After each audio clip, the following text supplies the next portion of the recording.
Il y a quelques années, je suis allée dans une de ces régions qui est la Kolyma. Donc la Kolyma, c'est vraiment, d'abord c'est la région où se trouvait Chalamov et qu'il a documenté dans ses récits. Donc je suis allée un peu sur les traces de Chalamov. Et ce qui m'a frappée tout particulièrement, puisque je parle de traces, c'est précisément l'absence de traces.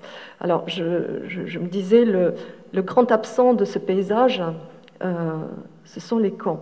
Je ne sais pas si c'est prévu dans les lectures qui seront faites ce soir, le premier récit du volume, les récits de la Kolyma, porte précisément sur la trace.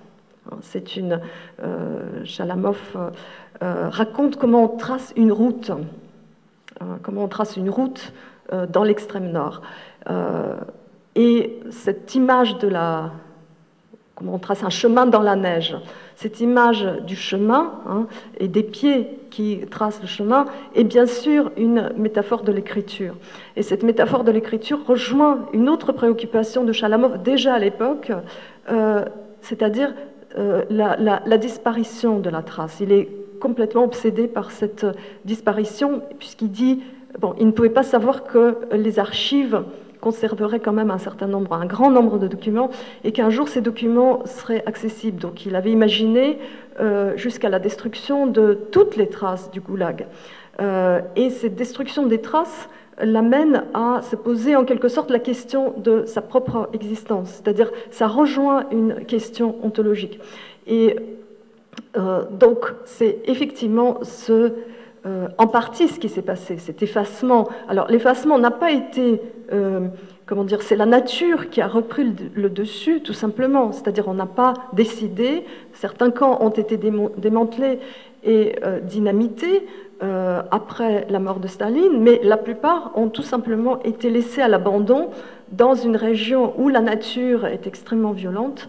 Et peu à peu, le vandalisme aidant, bien sûr, ils se sont dissous dans la nature, ils ont été recouverts de végétation. Alors, de temps en temps,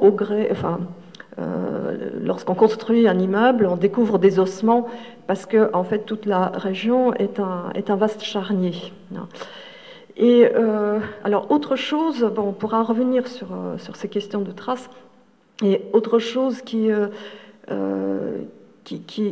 j'ai ressenti comme une forme d'agression et de violence dans cette région, de la part de la nature elle-même, c'était son extraordinaire beauté.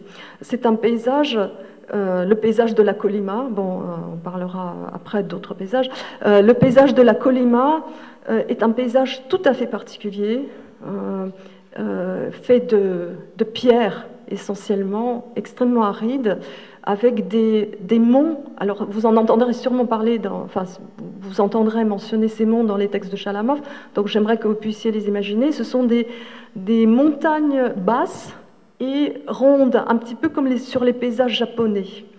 Et ces monts, qui sont recouverts de végétation jusqu'à mi-pente, parce que après le froid, il fait trop froid, donc les arbres ne poussent pas, sont de différentes couleurs en fonction des minerais qui les composent. Donc, il faut imaginer ce paysage à perte de vue, ces monts qui se succèdent, qui cachent l'horizon.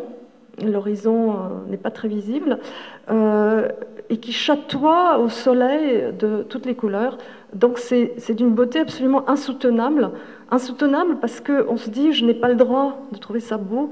Enfin, il y a quelque chose de torturant dans la contradiction qui apparaît là. Donc voilà, ça m'a fait entamer toute une réflexion aussi sur l'esthétique de ce paysage, dont Chalamov parle également. Il a de très très beaux textes sur le paysage.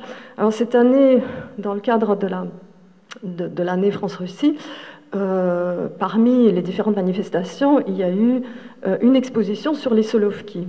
Et je dois dire que je ne suis pas allée la voir, parce que j'ai été extrêmement choquée par la présentation qui était faite de cette exposition, qui mettait en valeur, qui gommait complètement l'aspect goulag, et qui mettait en valeur la beauté des Solovki. Alors c'est vrai que c'est beau, mais peut-on présenter les choses comme ça ?